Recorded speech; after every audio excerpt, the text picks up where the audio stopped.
Welcome, everybody. My name is Ken Davis. I'm the Dean of the Law School, and it's my pleasure to welcome all of you today to this year's installment in our annual lecture series in memory of the late Judge Tom Fairchild. I think if we were to have a contest to identify the law school's first families, the name Skilton would be pretty high on that list. Our speaker's father, Bob, was a member of our faculty, and his wry sense of humor is still the source of stories around here. Since then, our student body has had the benefit of multiple generations of Skiltons who have gone on to very distinguished careers. In our speaker's case, that career involved building a practice and developing an outstanding reputation as a litigator in complex commercial cases, most recently in the IP area.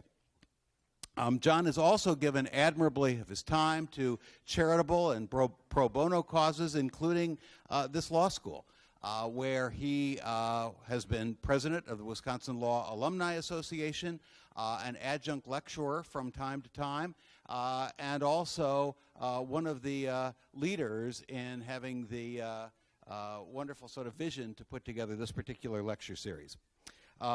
Today, he speaks to us on a subject quite close to his heart, Abraham Lincoln, a lawyer for the ages.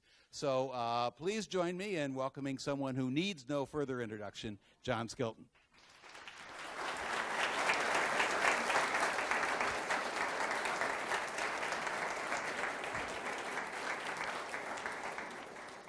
Thank you all for coming. I was at one time with the rain concerned that only my family would be in attendance.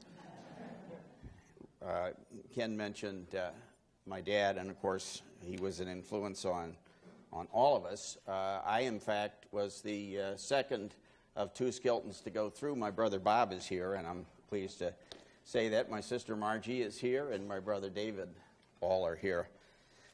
But I had a rude awakening when I started in law school with my father as a professor. It was already a major decision, of course, for a young man to make. And I won't name the family that was the first family, but in fact, we were the second twosome to go through law school as faculty brats. And Bill Foster, who also had a sense of humor, I think, said to my father, he said, Bob, this is the second set of sons to go through, and I see that Bob went through, and with respect to the first set, the first son went through and he barely made it. And then he looked at my father and he said, you know what they said about the second son? It was even dumber than the first. We're here in many respects to celebrate Tom Fairchild's life. Great influence on me. I clerked for him. I had the privilege of clerking for him in 1969. He was a wonderful mentor to many in this room, a great friend and a wonderful advisor.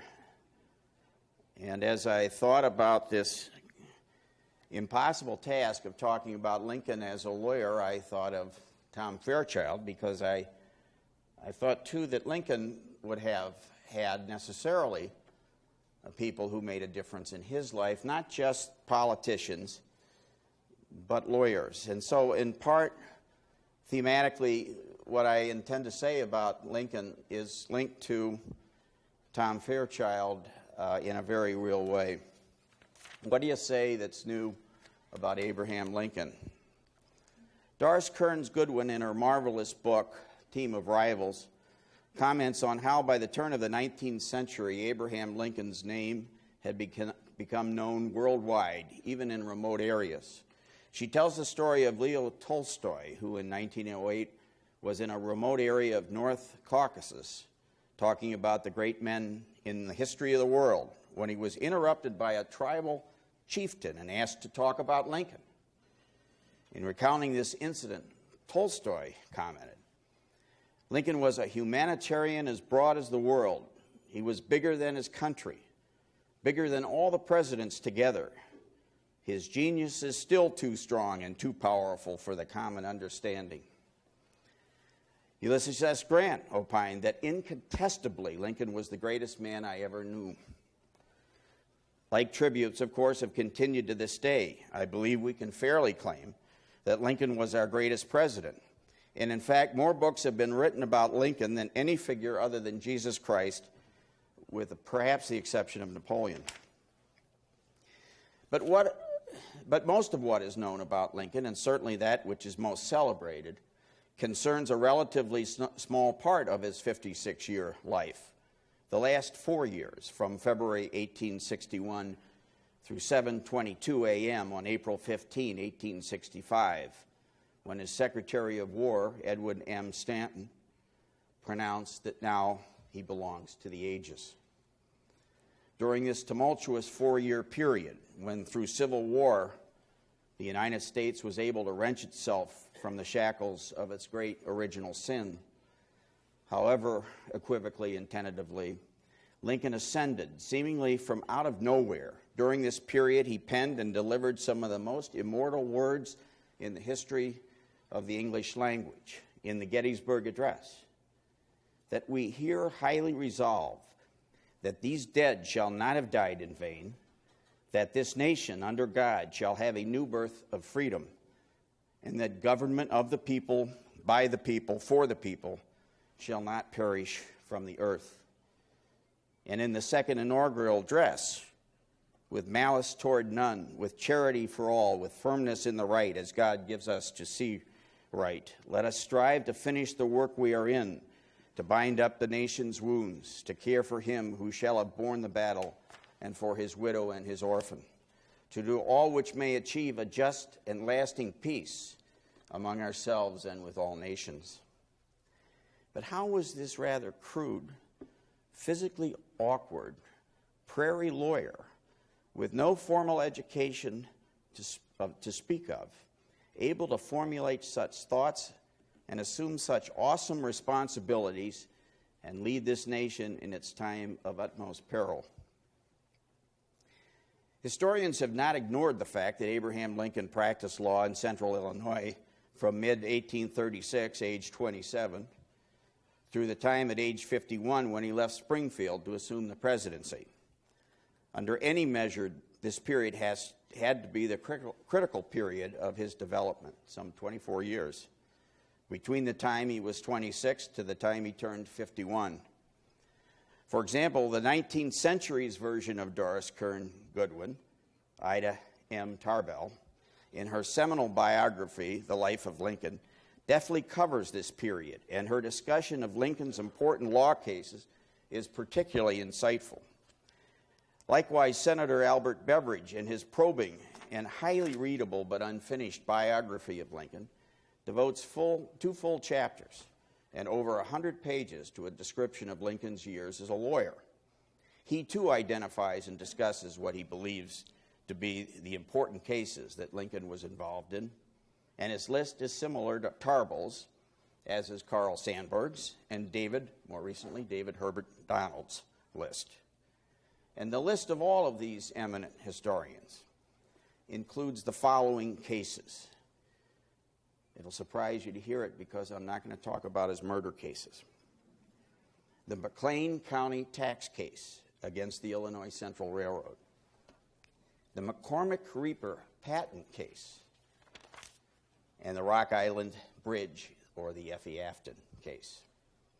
And each of these three cases is prominently featured and reported on in the recently published 4-volume The Papers of Abraham Lincoln, Legal Documents and Cases, which has come from the Springfield Legal Papers Project, an enormous project, I'm going to get into that in a minute, that has really set about capturing and getting all of the papers of Abraham Lincoln's law career.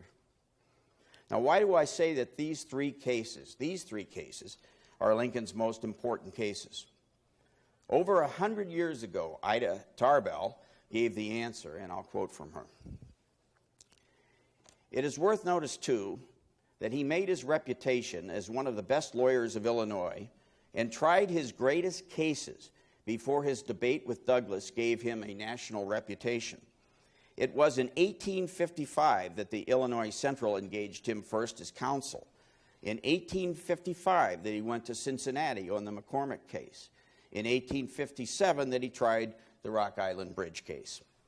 Thus his place was won purely on his legal ability, unaided by political prestige. His success came, too, in middle life. Lincoln was 40 years old in 1849 when he abandoned politics definitely, as he thought, for the law. He tried his greatest cases when he was from 45 to 48. And as might be expected, Lincoln did have the benefit of close contact with influential lawyers, and I'll develop that a little later. Since 1986, an extraordinary amount of time and effort has been expended by the Lincoln Legal Papers Project in Springfield, Illinois, to more fully document the legal career of Abraham Lincoln. As stated by the then head of the project, Cullum Davis, who, by the way, was kind enough to speak to our Lincoln class, the purpose of the Lincoln Legal Papers is deceptively simple, given its magnitude, to reconstruct from all surviving traces the complete documentary record of Abraham Lincoln's quarter-century legal career. This project has resulted in the location, collation, and publication of over 100,000 documents, or 250,000 pages. We now know, as Cullum Davis notes, that Lincoln's practice was much more diverse than earlier thought. Importantly, contrary to popular perception, the project has confirmed that Lincoln was the consummate general practice attorney. The Lincoln Legal Papers Project has uncovered nearly 250 Lincoln cases and over 8,500 documents pertaining to Lincoln's cases. Mark Steiner, in his article in the February 2009 issue of the ABA Journal, further breaks down the numbers as follows. There were 5,173 cases involving Lincoln and his partners. Lincoln and his partners took more than 1,000 cases to jury verdict. Now, it's a little shorter jury trials than we now have today. In fact, one estimate was that it was 2,000.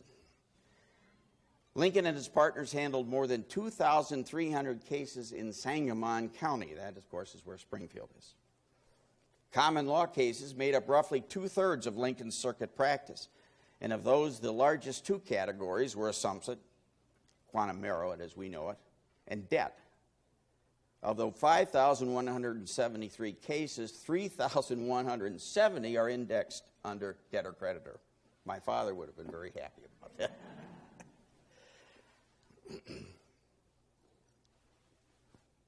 Lincoln and his partners handled, and I underscore only because this is a career for most people, only 27 murder cases. And of course, the ones that are most notorious, the Light of the Moon Almanac case, I'm not going to talk about that today, or the Peachy Quinn Harrison case, 2 murder cases, are the ones that are maybe best known about Lincoln, but really because of the political implications, not so much for the legal work. Lincoln and his partners handled 133 cases involving railroads, representing various lines 71 times and opposing them 62 times. Clients are less tolerant today than they were then. Lincoln and his partners handled more than 400 appeals before the Illinois Supreme Court. That number is staggering. We know that he actually argued less than 200. His rate of winning and losing was roughly 70%, but nevertheless, even 180 cases, if that's what he argued, is a staggering number. Lincoln was involved in at least 340 cases in the federal, district, and circuit courts. This was not just a circuit lawyer in Sangamon County area.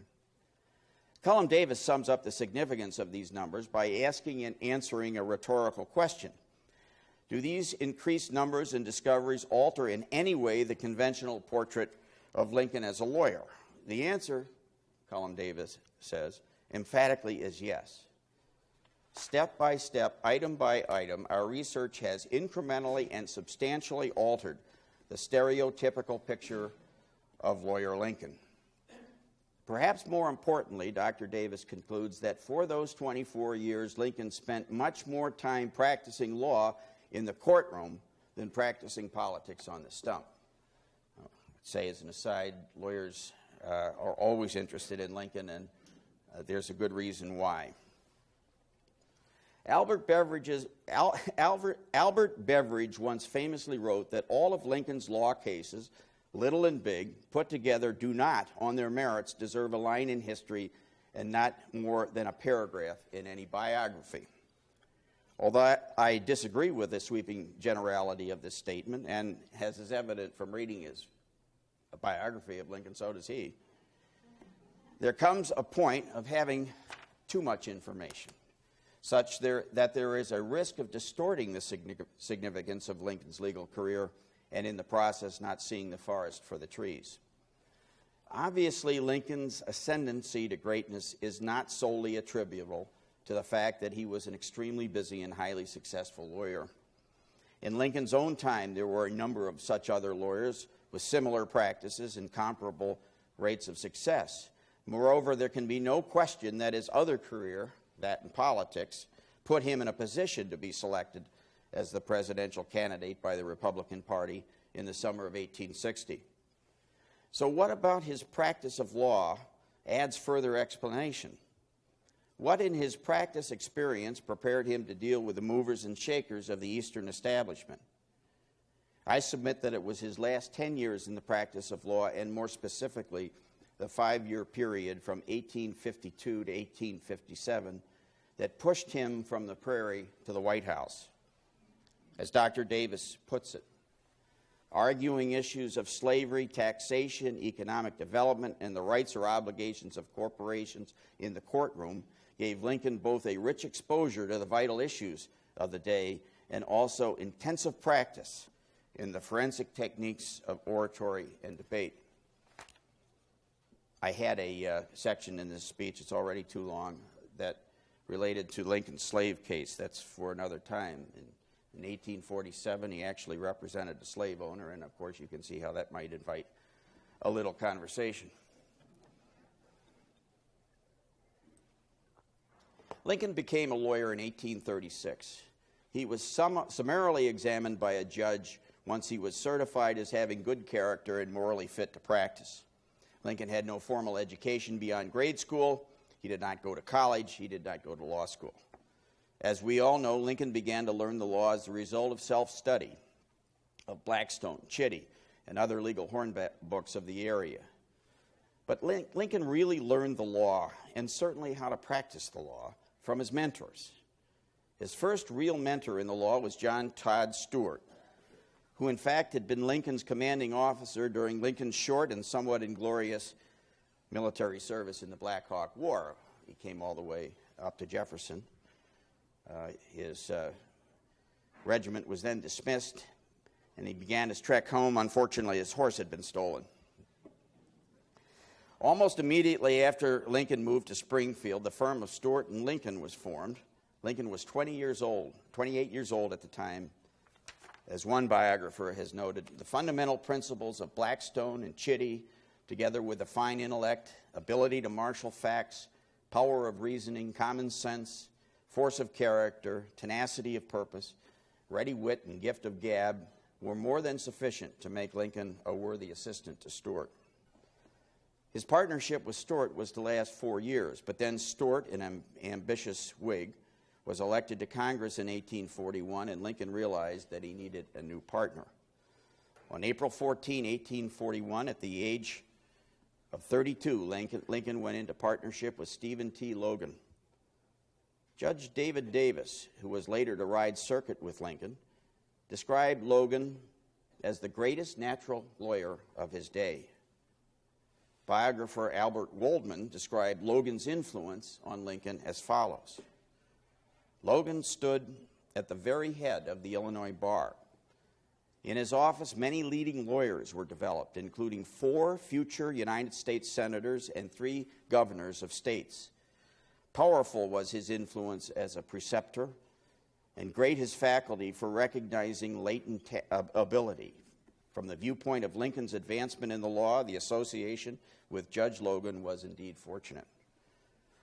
Walden further comments, Stephen T. Logan was perhaps the most constructive influence in Lincoln's life, and Logan, had the reputation of being the best nisi prius lawyer in the state. More about what nisi prius is later.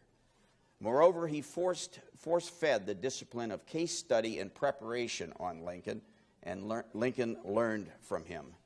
Lincoln was not exactly into case law. Nevertheless, what he got was out of Logan, I think, or perhaps Herndon. Logan compelled the junior partner to study the authorities and prepare each case in advance. Lincoln observed the intuitive vision with which Logan could see the strong point in his own case or the weak one of his opponent, how logically and tersely he stated his points to the court, and how the same terse logic, the same hugging of the point of his case prevailed. Those were characteristics, by the way, that biographers have often noted of Lincoln in his casework in front of juries and the like. During his short partnership with Logan from 1841 to 1844, some 2.5 years, Lincoln participated in 39 Illinois Supreme Court cases. Their practice together was successful by all accounts, but for reasons that are not fully known, the partnership dissolved in the late fall of 1844. As Waldman concludes, the years spent as Logan's associate were indeed constructive years. They were years of education, training, and discipline. The benefits were to last Lincoln all of his days. Lincoln then took his third and final partner, the younger by 9 years, 25 years old was Billy Herndon, shorter, 5'6". I might have been a partner of Lincoln. Billy Herndon. By then, Lincoln was a relatively well-known, well-liked, and well-respected trial lawyer practicing in Springfield and throughout the 8th Judicial Circuit. Lincoln and Herndon formed their partnership in early 1845. Their office was in a small building located in the center of Springfield, a booming metropolis of then roughly 3,000 persons, across the square from the State House. There were no paved streets in Springfield. The floor of their office was often caked in mud and rarely swept. People came and went as they chose. In fact, there's a story of somebody going to sweep the floor and he couldn't get through the dirt. Some facts about Lincoln's law practice are widely known. It would appear that Lincoln preferred to be in the office rather than at home. He would usually arrive about 8 o'clock a.m. in the morning and proceed to read at least 3 newspapers out loud, often to the irritation of Herndon. And many a day at the office, Lincoln would walk down to the general store or wherever people were gathering to share political gossip and frequently to regale an audience with anecdotes, parables, stories, and jokes, many of them well-worn, for which he had a storyteller's gift. Herndon, who disliked Mary Lincoln, it was reciprocal, believed that Lincoln's propensity to be with others stemmed from his difficulties at home. In fact, Lincoln spent approximately 6 months every year through the mid-1850s riding circuit in the old judicial circuit, the 8th Circuit, which consisted of the 14 counties surrounding Sangamon County. This would occur twice each year, in the fall from roughly September through November, and in the spring from roughly March through May, after the respective court sessions were over in Springfield. The area was roughly the size of Connecticut. You can see the area that's depicted on the map. You can see where Lincoln would start from Springfield, and his first stop was Pekin. It might have taken him 3 days to get there by horse. Old Tom or Old Buck, depending on when you're talking about. The area was roughly the size of Connecticut. In the first 15 years of his practice, before the railroads revolutionized travel, Lincoln would travel usually with a circuit judge, who beginning in 1848 was David Davis, and usually 1 or 2 other circuit lawyers.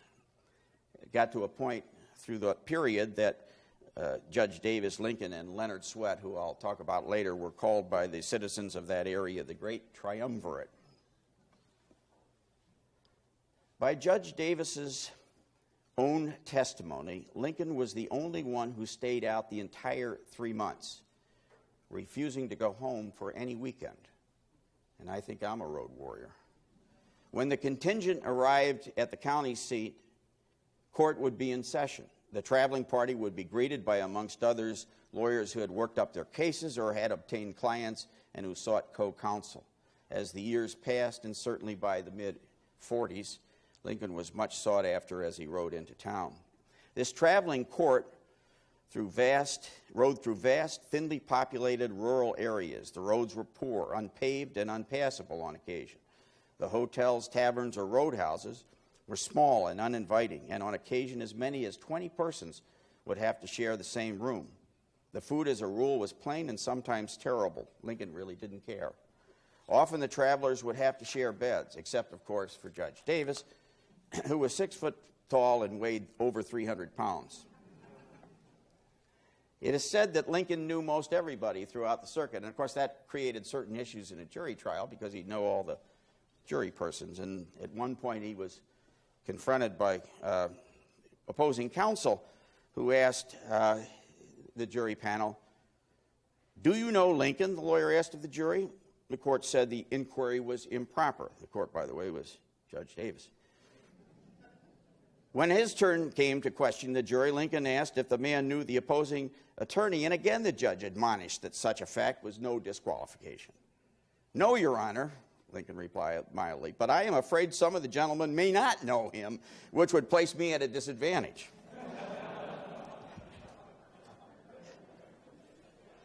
So what attracted Lincoln to this hard and nomadic existence? Herndon would say, as a first point, that he was away from home. It was, of course, also the source of dependable and steady income, but these could not have been reasons enough. In truth, he loved road work. Lincoln was a man of contradictions, by nature both gregarious and a loner, apparently happy then sad, and the road fed all of these tendencies. He was a storyteller and a humorist. He was a thinker and a warrior. He was regularly afflicted with depression, which he referred to as the hypo. But as observed by Judge Davis, who I believe may have known him best, in my opinion, Mr. Lincoln was happy as he could be when on this circuit, and happy in no other place. This was his place of enjoyment. Likely it also was fed by political ambition. He knew virtually everyone he ran into from county seat to county seat. As the years passed, his presence in any community became a matter of note, a welcome sight. When he tried cases, he had an audience. At the conclusion of the day, he would attract a crowd to listen to his stories and hear his jokes. By all accounts, he was the most popular lawyer on the circuit, as summed up by David Donald in his short biography. To the people on the circuit, he became an institution. He was known to nearly every man in central Illinois, with an established reputation for integrity and ability. He could nearly always secure business in any county. Besides, it was good politics to be out among the people. This combination, home and away, 3 months here, 3 months there, roughly describes his first 10 years of practice. His cases during this period were, for the most part, not exclusively, but for the most part, small in size, large in number, and run-of-the-mill in kind. Yet it's that part of his career that we know most about. And had his law career ended in 1847, no one would be talking about it today, or for that matter, about Abraham Lincoln. Billy Herndon was once famously said that Lincoln was purely and entirely a case lawyer. I don't think historians hear that the way lawyers do, because that is not a pejorative to lawyers. And nevertheless, it tended to throw people off a little bit. Further, he contended that Lincoln was an ordinary trial lawyer. Let me read from Billy Herndon's speech. It is said that Mr. Lincoln was an excellent nisi prius lawyer, i.e., a good circuit court lawyer. To reasonable men, he had scarcely a quality of a nisi prius lawyer, as the world understands that word. The qualities of a nisi prius lawyer are quickness, sharpness, versatility of mind, a mind that can move and leap here and there as occasions and contingencies quickly demand and quickly form accurate judgments. Technical, quick, analytical, sagacious, cunning minds, cold, heartless, conscienceless men succeed in the circuit courts on bad cases and good cases alike. I do not consider it any compliment to Mr. Lincoln to call him an excellent circuit court lawyer. Herndon and Lincoln would have conversations about these kinds of issues, and Beveridge reports one that went like this with Lincoln's response. You see, this blade at the point travels rapidly, but only through a small portion of space till it stops, while the long blade of the jackknife moves no faster but through a much greater space than the small one. Just so with this long, labored movements of my mind. I may not emit the ideas as rapidly as others because I am compelled by nature to speak slowly. But when I do throw off a thought, it seems to me, though it comes with some effort, it has force enough to cut its own way and travel a greater distance. I think Lincoln knew himself pretty well. But then Herndon adds, Mr. Lincoln was a great lawyer in the federal courts, in the Supreme Court of the state of Illinois, and in the circuit courts of the state when he had time to prepare his cases. In the federal courts in the Supreme Court of this state, he did have time and did thoroughly prepare and understand his case. He was then a #1 lawyer. In the circuit court, I placed Mr. Lincoln as a third-rate attorney. Those who knew Lincoln's jury work, for example, Judge Davis and a fellow lawyer, Leonard Swett, did not entirely share Herndon's views. As Swett once commented, he, Lincoln, was as hard to beat in a closely contested case as any lawyer I have ever met, and that if Lincoln had a superior before a jury, he, Swett, did not know him. And another lawyer who accompanied Lincoln, Henry C. Whitney, testified as follows: when it came to cases with no well-defined precedent, there it was that Lincoln had a powerful advantage over his adversaries, for he had no superior, certainly, and but few equals at our bar in original reasoning. Take it all in all, he had probably only one superior as a lawyer in our circuit, viz., Stephen T. Logan. It is impossible to determine his record of victories and defeats in the circuit court, where he must have tried 2,000 cases in his long career. That's Waldman's estimate. But we have the statement of Whitney that Lincoln was not more than ordinarily successful for a first-class lawyer. He certainly did not succeed in every case. He was sometimes defeated like other lawyers, even in cases that he believed in, and he did his best to succeed in.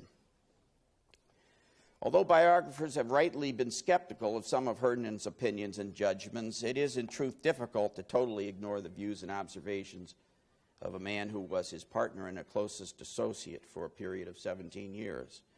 Moreover, the problem is that despite the extraordinary efforts emanating from Springfield to locate, collate, and analyze every scrap of paper having to do with Abraham Lincoln, most of the primary evidence which would permit a more authoritative evaluation of Lincoln, the lawyer, does not exist, and either never did exist or at least no longer exists.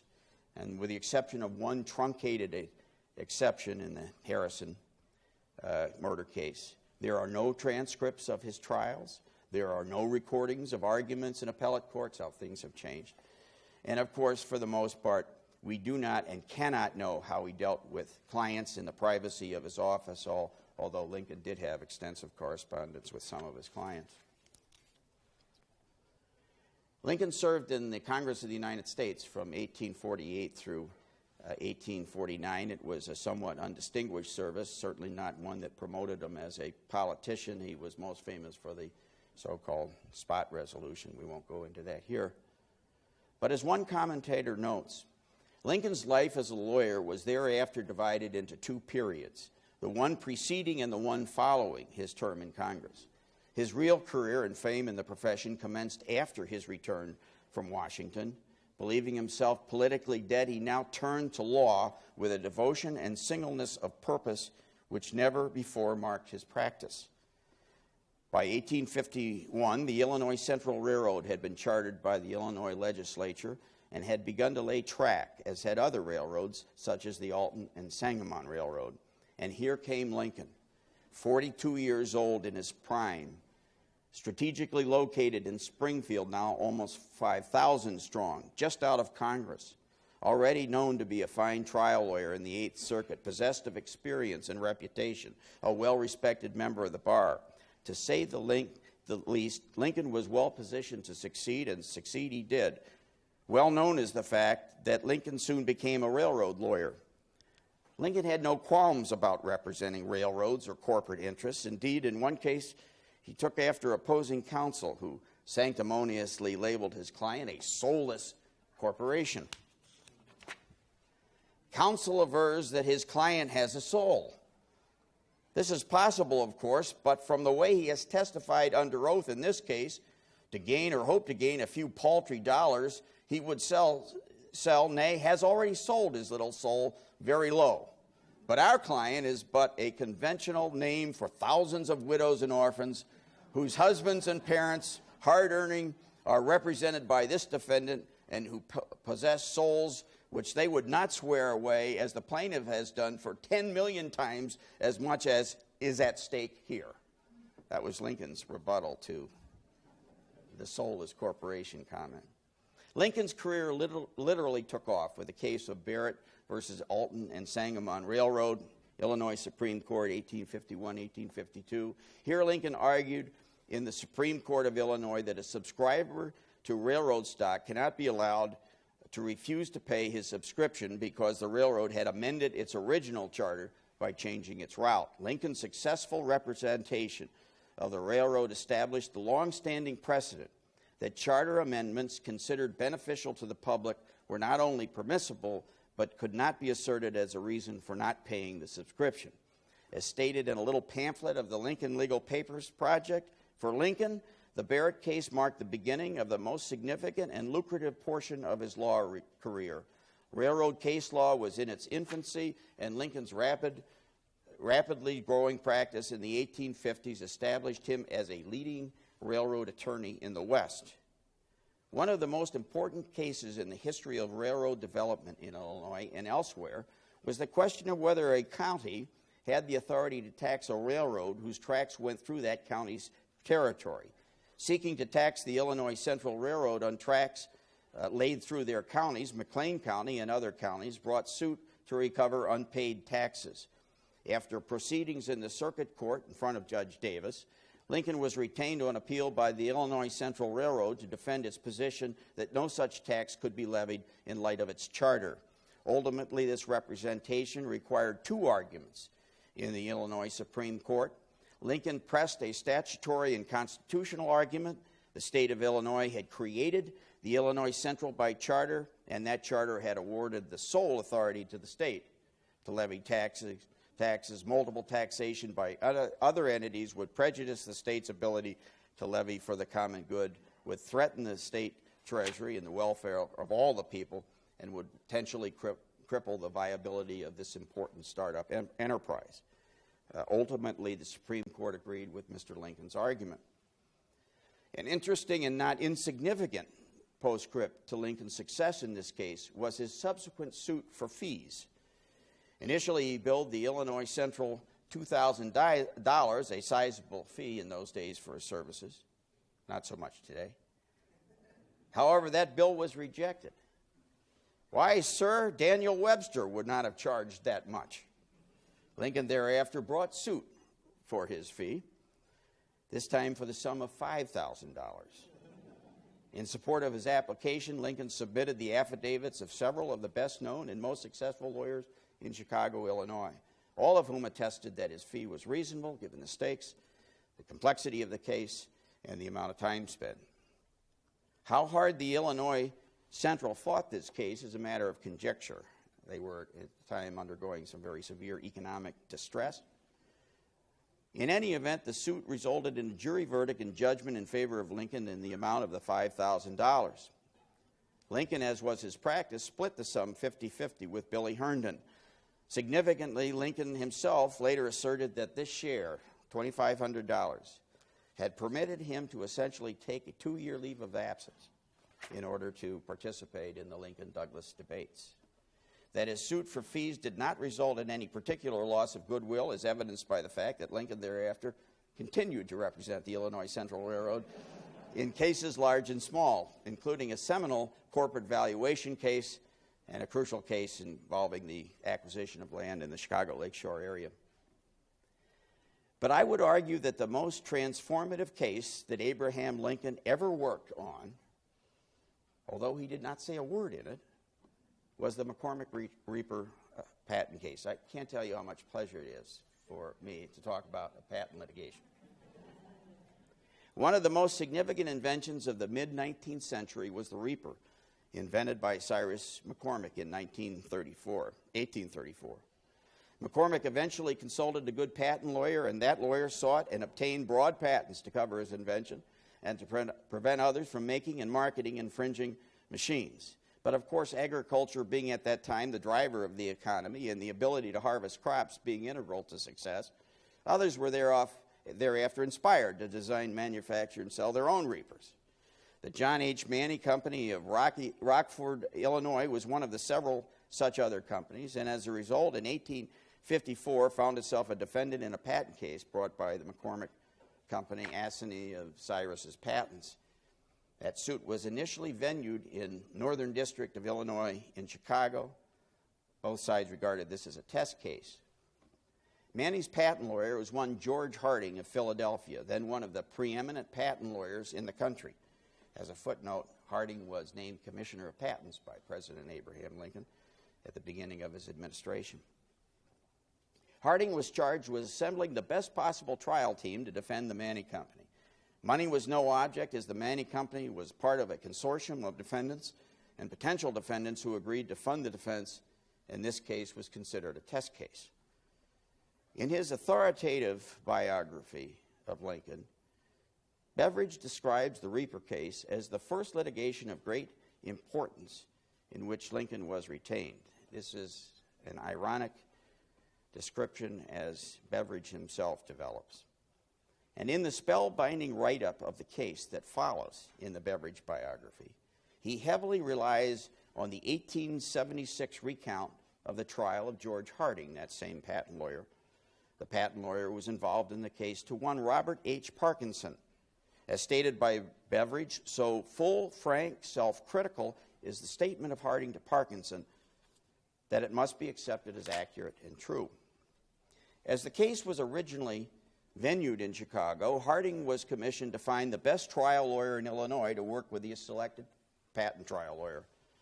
Mr. Watson of New York City, one of the selected patent lawyers, was delegated the task of going to see Lincoln.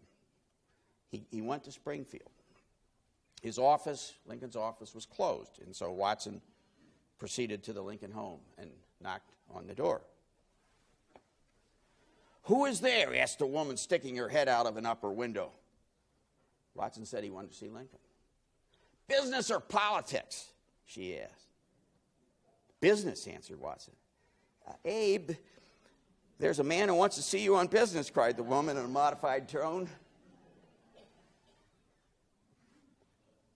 Now, I'm not sure she looked quite that way when she went to the door. After talking to, she did not like politics in her home. After talking to Lincoln, Watson concluded he might be affected and decided to retain him on the spot, paying him a relatively substantial retainer. The case, however, was transferred to Cincinnati. It doesn't happen in your court, Judge. Which, as Harding put it, removed the one object we had in employing Lincoln. With the transfer of venue, Harding decided to utilize a better-known national trial lawyer, Edwin M. Stanton of Pittsburgh. Lincoln, however, was not informed of this, still on retainer, traveled to Cincinnati, having prepared himself to argue the case. Harding's description of how Lincoln appeared upon his arrival in Cincinnati in September of 1855 has to be quoted. "He looked like a tall, rawly, boned, ungainly backwoodsman with coarse, ill-fitting clothing, his trousers hardly reaching his ankles, holding in his hands a blue cotton umbrella with a ball on the end of the handle. I can see distinctly that umbrella and Lincoln standing there with it. When introduced, we barely exchanged salutations with him, and I proposed to Stanton that he and I go up to the court. "Let's go up in a gang," remarked Lincoln. "Let that fellow go up with his gang. We'll walk up together," said Stanton, aside to Harding, and we did, Harding relates. From the moment he arrived, Abraham Lincoln, soon to be the 16th President of the United States, was not only ignored, he was shunned by the Manny trial team. As one of Stanton's biographers notes, without question, Stanton was rude, snobbish, supercilious toward the unknown Lincoln. But so was everyone else connected with the case. Harding, for example, never opened the lengthy manuscript which Lincoln had prepared as his contribution. When one of the presiding jurists entertained counsel on both sides, Lincoln was not invited. Although all the lawyers were staying at the same hotel, none asked Lincoln to share their table, to visit them in their rooms, or to join them on daily walks to and from the courthouse. Lincoln nevertheless stayed for the duration of the trial. He was entranced, mesmerized, seated at the back of the courtroom and occasionally pacing. He was not asked to say a word, and he did not do so. He offered to return his retainer, but it was declined. Legend, or perhaps ugly rumor, has it undocumented that after the trial, Stanton referred to him as a giraffe or a monkey or by some other equally unflattering pejorative. Whether or not that was true, there is no doubt that Stanton and other counsel not only treated Lincoln with disdain, they clearly did not regard him as a great trial lawyer as of September 1855. But a funny thing happened to Abraham Lincoln, the lawyer, on the way from the Cincinnati courthouse. Ralph Emerson, at the time a young partner of Manny, had also attended the trial. He had known Lincoln before the trial and in fact asserted that it was he who insisted that Lincoln be hired for the case. In a later interview, fully described by Beveridge, Emerson contended that the trial had an immediate effect upon Lincoln. He then quoted Lincoln as follows: "I'm going home to study law. I'm going home to study law," he exclaimed repeatedly as he and Emerson walked from the courtroom down to the river when the hearing had ended. Emerson said that it was what he had been doing. "No," Lincoln replied, "not as these college-bred men study it. I have learned my lesson. These college-bred fellows have reached Ohio. They will soon be in Illinois, and when they come, Emerson, I will be ready for them." From that time on, insists Emerson, who often heard Lincoln thereafter, his style and manner of speech and argument improved greatly and steadily. The result is the old manufacturer stoutly contended throughout his long life of Lincoln's connection with a celebrated patent case of McCormick versus Manning. The last case I want to talk about is the Hurd versus Rock Island, Illinois case. In my opinion, this was Lincoln's greatest case. It was a case that had everything in it: enormous stakes, highly charged political issues, complex facts, sophisticated technical issues, issues of credibility, big-time lawyers, etc. The case constituted a titanic clash between two competing modes of transportation and commerce: steamboats versus the railroad, the old versus the new, and all of the related industries supporting each mode of transportation. And it was a battle between the cities, St. Louis as the old hub of the riverboat traffic versus Chicago as the new hub of rail traffic. The Rock Island Bridge was completed in April 1856. On May 5, 1856, the Effie Afton, a 430-ton, 230-foot-long side-wheel steamboat owned by Jacob Hurd, approached the bridge. The swift current and high winds on that day made steering difficult. The Effie Afton was bound for St. Paul. She carried 350 tons of cargo worth more than $115,000 and 200 people, including 75 deck passengers. On May 6th, after getting into an accident while backing out of the wharf, the Effie Afton entered the east draw of the Rock Island Bridge. Immediately, the starboard side of the Effie Afton swung into the long pier of the bridge, and from that point on, the collision of the boat and the bridge resulted in a fire, followed by total destruction of the boat and substantially all of its cargo, and partial destruction of the bridge. All passengers, however, survived. In October of 1856, the owners of the Effie Afton sued the Rock Island Bridge Company in the United States Circuit Court, I think it was only a circuit court at that time, for the Northern District of Illinois in Chicago. Initially, Abraham Lincoln was not retained by either side. The case was continued until the spring of 1857 and came before the court on July 7, 1857. One of the judges sitting by designation was the Supreme Court Justice, United States Supreme Court Justice McLean, as well as Federal Circuit Judge Drummond. The same judges, interestingly, who had presided over the McCormick-Reaper patent case. On that same day, Abraham Lincoln appeared as an additional attorney on the case. The first thing he did was to seek a continuance. It's good lawyering. The trial commenced on September 8, 1857 in Chicago, presided over by Justice McLean. It was, in fact, a cause célèbre, widely covered by newspapers throughout the Midwest. At the trial, the lawyers for the Effie Afton took the position that the peculiar manner in which the bridge was built changed the current and flow and obstructed navigation. They pointed to what they stated was an inordinately long number of accidents, an inordinately large number of accidents involving the new bridge as proof of its bad design. They sought damages in excess of $200,000, even though the math doesn't work that way. The defense, on the other hand, blamed the accident on the grossest negligence of the captain of the Effie Afton. They charged that he engaged in a race to go to the bridge with another boat, which caused the Effie Afton to enter at the wrong point, and that once it struck the pier, the captain failed to take the required action to right its course. The opening arguments of counsel of both sides were highly charged. Defense counsel, not Lincoln, underscored the political nature of the controversy, the fight between river traffic and rail traffic, and the adverse consequences to commerce if plaintiffs were to prevail. Trial lasted 11 days. It included the testimony of riverboat pilots, bridge engineers, bridge builders, civil engineers, probably damages experts. Scores of witnesses were examined and depositions read. Some of the witnesses were men of eminent position in society, and the greater part were scientific experts, two not necessarily being exclusive. A model of the steamboat, another of the bridge, and many maps were exhibited.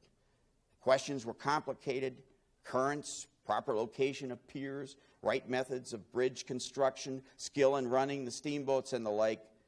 The conflict in the testimony was direct and extensive. In other words, it was a modern case, in a very real sense of the word, with the same kinds of evidence, the same kind of experts, and the same responsibilities and duties of the lawyers. Final arguments, this is a difference. Final arguments lasted another 4 days. I've been through trials that don't last that long. Lincoln's final argument was recounted in newspaper reports, essentially verbatim. Lawyer John Duff aptly described it. The argument, with its concise summarization of weeks of testimony, is worthy of consideration in some detail, for it clearly shows the acuity with which Lincoln grasped every implication of the evidence. Absent here were the gaucheries which crept into some of his jury appeals before the circuit courts. Throughout, his self-restraint is manifest. Reasoning well and slowly, Lincoln defended his client's position with resourceful logic, assembling an arsenal of temperate, cogent arguments which had prophetic savor. He sensed that if the case were won by the river interests, the extension of railroads westward and the liberation of the Great West would be seriously delayed, and conversely, if the defendant prevailed, the cinder-strewn change would open the way to almost limitless possibilities of expansion. Unfortunately, the jury hung 9-3, and the case was not retried. But by the end of 1857, Lincoln had done it all, as noted by Ida Tarbell above, and had fully established his reputation as a lawyer before he had obtained any cognizable standing as a politician. And as Colum Davis has noted, When Lincoln finally suspended practice at age 51 in the midst of his 1860 presidential campaign, he had achieved material success, personal self-confidence, political benefit, and professional stature. Widely known and highly regarded throughout the West for his skill as both a trial lawyer and an appellate attorney, he even had attracted favorable notice among the nation's legal elite along the East Coast due to his impressive record suing and defending railroads. At his prime, Lincoln left the profession that had sustained and shaped him, but he carried those lawyerly habits and values through the presidential years. Consequently, in assessing his quarter century of legal practice, it is fair to conclude that Abraham Lincoln came closer to being a Daniel Webster of the West than a penny ante prairie pettifogger. In 1850, Abraham Lincoln, in his notes on the practice of law, started with a humble self-evaluation. I am not an accomplished lawyer. I find quite as much material for a lecture in those points wherein I have failed as in those wherein I have been moderately successful. These notes, of course, were written prior to what I would label as Lincoln's 5-year growth spurt from 1852 to 1857. But as evidenced by his reaction to the lawyers in the McCormick Reaper patent case, it is clear that Lincoln continued to believe this, perhaps with some justification. Lincoln, of course, was a very private man. No one, with the possible exception of Mary, could claim to have really known Lincoln, not Billy Herndon, not David Davis, not Leonard Swett, the three lawyers who knew him best. Lincoln never really took anyone into his confidence. He was reticent, careful, and oftentimes inscrutable. His writings and speeches offer little insight into what he really thought of other lawyers, or indeed who he admired as a lawyer. But taking a cue from Doris Kearns Goodwin, this is not to say that we cannot determine who Lincoln admired, and more to the point, who most influenced Lincoln's legal career. As with my 3 most important cases, I have my list of 3 most important lawyers to Abraham Lincoln. They are Stephen P. Logan, perhaps Lincoln's most influential mentor; David Davis, also Lincoln's mentor, but perhaps more importantly, his fellow road warrior and longtime friend; and, perhaps surprisingly, Edwin M. Stanton, the same Stanton who had shunned Lincoln in Cincinnati. Let me explain. I've already made the case for the contention that Logan was the most influential mentor in Lincoln's career. The clues are plentiful. Lincoln was the right age for a mentor. The skills and characteristics that have been identified as making Logan a great trial lawyer were the skills and characteristics later identified with Lincoln. But perhaps most importantly, Logan was a great lawyer by all accounts. Lincoln obviously knew this and learned and continued to learn from him even after their partnership dissolved. Throughout his career, Lincoln continued to work with or against Logan as co-counsel and as opposing counsel. David Davis. I have several times alluded to Judge Davis, that larger-than-life figure who was so much a part of Abraham Lincoln's legal life from 1849 through 1861. As stated in the papers of Abraham Lincoln, listen to this number. During his tenure on the 8th Judicial Circuit, Davis presided over more than 1,685 cases that Lincoln argued on the circuit between 1849 and 1860. This is something, by the way, that separates the judges of this century from the last century, particularly this sentence. During 1854 and 1858, Davis actively campaigned for Lincoln's election to the U.S. Senate, and in 1860 he served as Lincoln's campaign manager for nomination as the Republican presidential candidate. I don't know that it's necessarily surprising that Davis was his one and only United States Supreme Court appointment.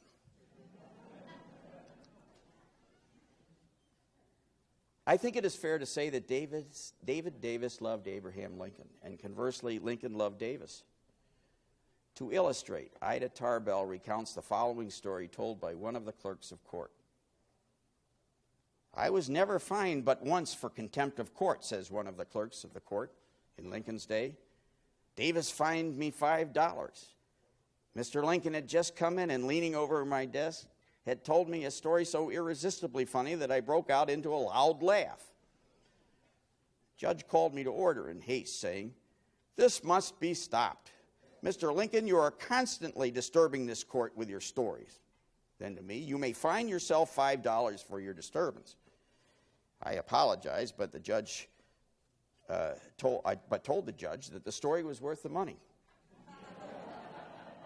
In a few minutes, the judge called me to him. 'What was the story Lincoln told?' he asked. I told him, and he laughed aloud and in spite of himself. 'Remit your fine,' he ordered. And as chronicled by Beveridge, the judge used his power to the utmost to advance the fortunes of those he liked. And of all the lawyers who practiced in the Eighth Circuit, Lincoln was his favorite. Perhaps no other man had greater influence on Lincoln. Judge Davis, of course, was to accompany the president-elect to Washington in the famous trip through Philadelphia and Baltimore. And, of course, as I said, he became a United States Supreme Court Justice. Edwin M. Stanton. In light of how Stanton treated Lincoln in Cincinnati, it may be surprising to put Stanton on the list of the most influential lawyers in Lincoln's legal career. But Lincoln obviously saw something in Stanton that he both respected and admired. And as with Logan, Lincoln sought to learn from Stanton. And it is a fitting postscript to this speech to note in Paul Harvey's words the rest of the story. It's beautifully told by Doris Kearns Goodwin. Until the moment of Lincoln's death, Stanton's coolness and self-possession had seemed remarkable to those around him. Now he could not stop the tears that streamed down his cheeks. In the days that followed, even as he worked tirelessly to secure the city and catch the conspirators, Stanton's grief was uncontrollable, recalled Horace Porter, and at the mention of Mr. Lincoln's name, he would break down and weep bitterly. While Stanton's raw grief surprised those who had seen only his gruff exterior, John Hay, Lincoln's secretary, understood. "Not everyone knows as I do," he wrote Stanton, "how close you stood to our lost leader, how he loved you and trusted you, and how vain were all the efforts to shake that trust and confidence, not lightly given and never withdrawn. And this will be known sometime, of course, to his honor and yours."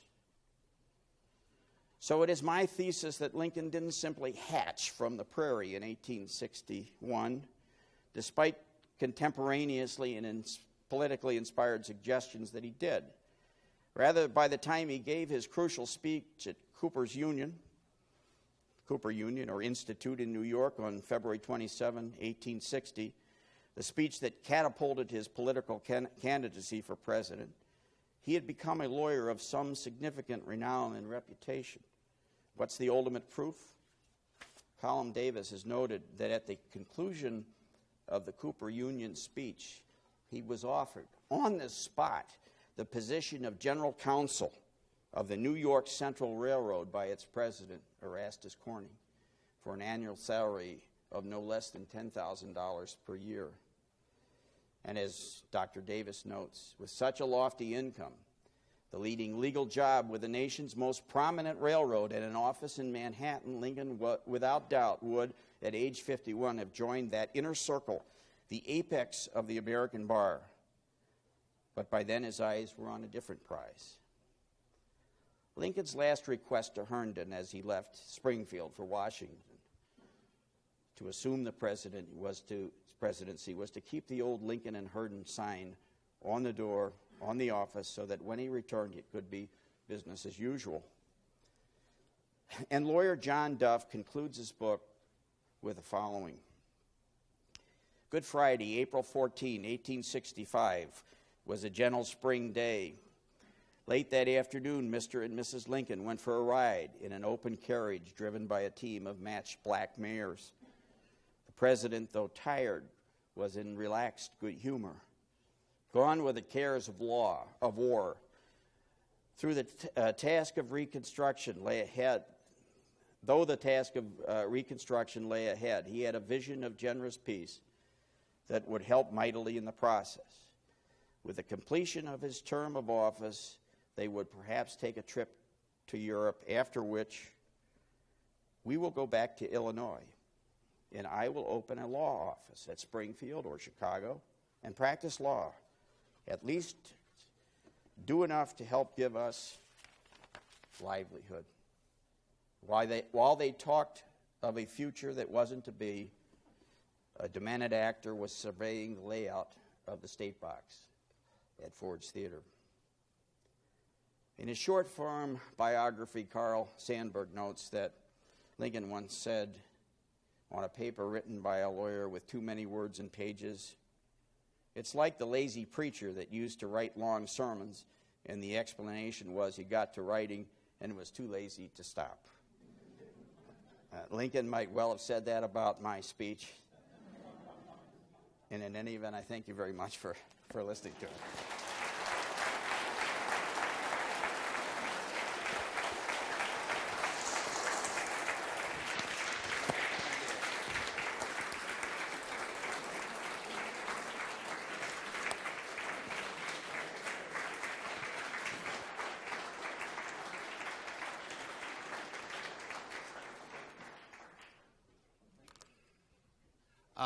John and I were talking earlier, and we think maybe he is the first ever double gargoyle winner, the gargoyle bookend. So maybe John will invite us over to his study or whatever to see how these guys do juxtaposed to one another. But John, thank you for those tremendous remarks. And do you want to do questions or? Anybody wants to ask a question? I don't think I'll answer, but I'll do the best I can. Sean, do you want to do the mic or? I could go on for about 3 hours. Judge, you know, this is like being in the Seventh Circuit meeting. People ask me, well, you don't know all the names. I said, that's not a problem. I just say, hello, Judge, hello, Judge, hello, Judge. Hello, Judge. Well, when you started out with the speech where he spoke of a new birth of freedom, it just struck me anew. Can you talk about, do you have a sense of what he meant? Was he referring to the slavery issue, or was there something else? I have always interpreted it as a combination of the slavery and of overcoming the war. But you raise an issue that my father wrote about, and I'd much prefer to send you the article that he wrote. Okay, I appreciate that.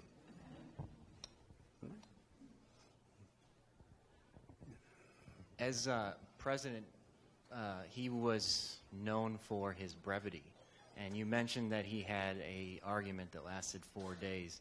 I wonder if you could talk about whether he used brevity in his law practice, or if that was something just found in politics. He didn't himself argue for 4 days on that day, but I do believe it was the better part of a morning. Lincoln had a very interesting way, I think a good way of practicing law, and that was, relatively speaking, without notes. I don't like to read, as you can tell. I'm not particularly good at it. But in court, I don't use notes, and Lincoln don't use speeches, and Lincoln did not either. He would have notes, maybe of 4 or 5 points that he'd want to make, and he'd proceed on notes to do it orally. The most famous incident was the Goings case, the Revolutionary War widow who was trying to get half of her return from an insurance agent. And Lincoln had 3 notes about Revolutionary War, widow, and then skin the defendant. He went to the jugular. John, you mentioned that Stanton was involved in the Reaper case and became Lincoln's Secretary of War following Cameron. And also, Harding became head of the Patent Office.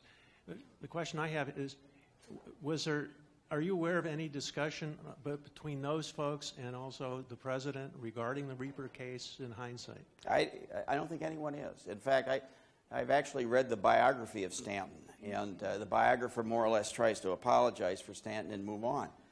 I do not know of any letter that Lincoln commented on it, but I do refer you to Beveridge because he was intrigued by this incident. And there's a good 30 pages of his biography that lays out the interview with Patterson that I pulled heavily from, obviously. I don't know that Lincoln, that's a wonderful book, I think, The Team of Rivals.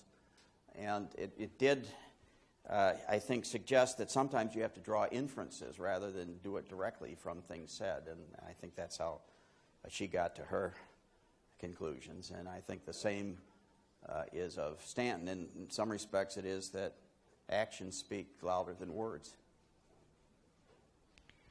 Thanks for a wonderful talk.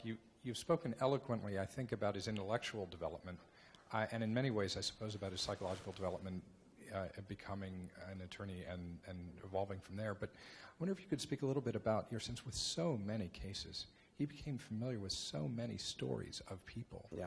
And how did that shape his ability to judge others and view others, and his own his if you will, gut sense for other people? Well, as the first part of this, I'm going to say my knowledge of Lincoln is a very thin slice. 24 years, but it's really just as a lawyer. And historians, as you well know, have spent inordinate amount of paper and time psychoanalyzing Lincoln. Let me answer it indirectly. He was a case lawyer, and he was non-judgmental, so far as I can see. That isn't to say that he didn't have ethics. He had honest aid meant something to him, and by all accounts, he was that. But he would take a case for what it was without judging the other side. And he also had a somewhat gray vision of human nature, as I understand it. It wasn't everyone was right or wrong, somewhere in the middle, and as well on truth-telling by others. That's how he approached it as a lawyer, and it's clear from studying his cases that that's exactly how he behaved in a court of law. And the best example, the one I use in class all the time, is the case I didn't talk about, and that's the Matson slave case, where he was first retained as he rode into town with his jolly van by the slave owner's lawyer and proceeded to represent that slave owner in a habeas corpus petition that resulted in him losing the case, but in asserting positions that were contrary to what we would assume were his beliefs. He didn't do the ultimate one. The other lawyer did the issue that was contradictory to a case that Lincoln had argued 6 years prior for the freedom of slaves. But it was an awkward, I think that's the word the biographers use, representation that Lincoln took. Subject of a lot of ethical conversations with lawyers in the class. I think he was a relativist, but I am not an expert. What do you think? You're the expert. Well, I'm an expert in other things, but it strikes me that he learned how to read people well. I mean, how he get people to laugh. His stories were cultivated. He was the master of the anecdote and the parable. And they were told and retold and told to obnoxious repetition, particularly those who were around him often. He did it in the White House. It annoyed his cabinet. We all know that. But he used it in trial. It was his way of expressing things. It's sort of an indirect comment, and he doesn't have to personalize it quite as much as he would if you were going after the individual, per se. Although, as you can tell from the one comment I read on the one case, he didn't have any trouble with the soulless plaintiff.